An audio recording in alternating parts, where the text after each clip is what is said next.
दोस्तों, सतयुग हो या कलयुग, कोई भी युग हो, हमेशा अधर्म का नाश करने के लिए और अधर्म का विनाश के लिए भगवान ने धरती पर अवतार लिया है। चाहे वह मत्स्य अवतार के रूप में हो या फिर भगवान राम या फिर भगवान कृष्ण के रूप में हो। तो अब सबसे आखिरी समय कलयुग चल रहा है। तो कलयुग में जानेंगे कि कब होगा भगवान विष्णु का कल की अवतार, जो कि पुराणों और धर्मशास्त्रों में बताया गया है। आइए वीडियो शुरू करते हैं। पुराणों में कल की अवतार के कलयुग के अंतिम चरण में आने की भविष्यवाणी की गई है।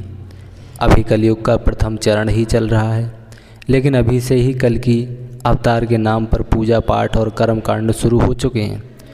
कुछ संगठनों का दावा है कि कल की अवतार के प्रकट होने का समय नज़दीक आ गया है, और कुछ का दावा है कि कल की अवतार हो चुका है। कल की अवतार को लेकर हिंदुओं में ये भ्रम और मतभेद क्यों है? क्या शंकराचार्य इसे स्पष्ट करने की जिम्मेदारी नहीं रखते हैं? वर्तमान में भगवान कल्कि के नाम पर उत्तर प्रदेश में संभल ग्राम में एक मंदिर बना है। उनके नाम पर दिल्ली आदि क्षेत्रों में ऑडियो, वीडियो, सीडी, पुस्तक आदि साहित्य सामग्री का विकास कर प्रचार प्रसार किया जा रहा है। उनके नाम की आरती, चालीसा, पुराण आदि मिलते हैं। उत्तर प्रदेश में सक्रिय कल्कि वाटिका नामक संगठन का दावा है कि कल्कि अवतार का प्रकट होने का समय नज़दीक आ गया है। इन लोगों का मानना है कि देवी जगत में कल्कि अवतार हो गया है। स्वप्न, जागृत और वाणी अनुभवों द्वारा वे भक्तों को संदेश दे रहे हैं। उनकी महाशक्तियाँ भक्तों की रक्षा के लिए इस जगत में चारों ओर फैल चुकी हैं। अब बस उनका केवल प्राकट्य शेष है, यानी कि उनके दर्शन होना ही शेष बचा है। इसका तार्किक आधार यह है कि अवतार किसी समय सीमा में नहीं बंधा होता, उसके प्राकट्य के अपने मापदंड होते हैं। हिंदू धर्म के पतन का एक मुख्य कारण यह है कि हर वह कार्य किया जा रहा है जिसका वेदों में उल्लेख नहीं मिलता। हिंदुओं के एकमात्र धर्म ग्रंथ हैं वेद। वेदों का सार है उपनिषद, और उपनिषदों का सार है गीता। इतिहास ग्रंथ महाभारत का एक हिस्सा है गीता। रामायण, पुराण और स्मृतियाँ भी इतिहास और व्यवस्था को उल्लेखित करने वाले ग्रंथ हैं, धर्म ग्रंथ नहीं। पुराणों में बताया गया है कि कलयुग के अंत में भगवान कल्कि अवतरित होंगे।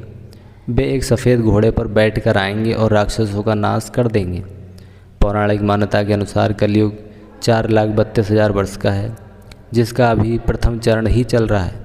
कलयुग का प्रारंभ 3102 ईसा पूर्व से हुआ था, जब 5 ग्रह, पहला मंगल, बुध, शुक्र, बृहस्पति और शनि मेष राशि पर 0 डिग्री पर हो गए थे। इसका मतलब है 3102 + 2017 बराबर 5119 वर्ष कलयुग के बीत चुके हैं, और 4,26,881 वर्ष अभी बाकी हैं। और अभी से ही कल्कि की पूजा, आरती और प्रार्थना शुरू हो गई है। माफ़ करना, अभी से नहीं, करीब 350 साल से उनकी पूजा जारी है। यह अवतार भविष्य में होगा या नहीं, यह अभी अनिश्चित है, लेकिन लोगों को कौन रोक सकता है पूजा करने से? मूर्ख लोग तो अमिताभ और रजनीकांत की पूजा भी करते हैं।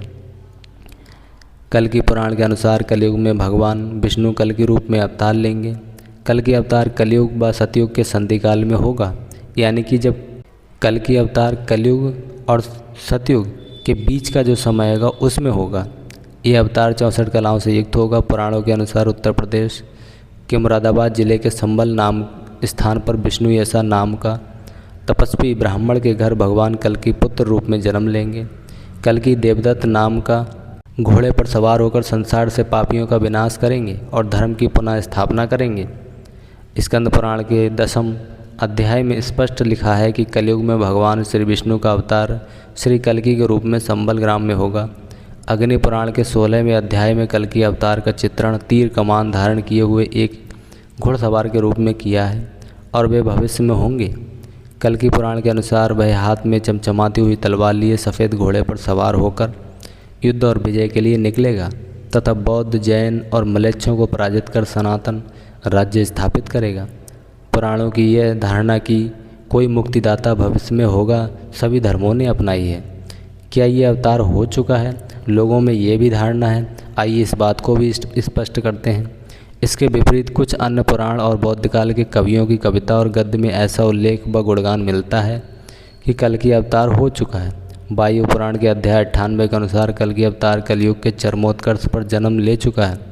इसमें विष्णु की प्रशंसा करते हुए दत्तात्रेय, व्यास, कल्कि विष्णु के अवतार कहे गए हैं, किंतु बुद्ध का उल्लेख नहीं हुआ है। इसका मतलब यह है कि उस काल में या तो बुद्ध को अवतारी होने की मान्यता नहीं मिलती थी या फिर बुद्ध के पूर्व कल्कि अवतार हुआ होगा। मत्स्य पुराण के द्वापर और कलयुग के वर्णन में कल्कि के होने का वर्णन मिलता है।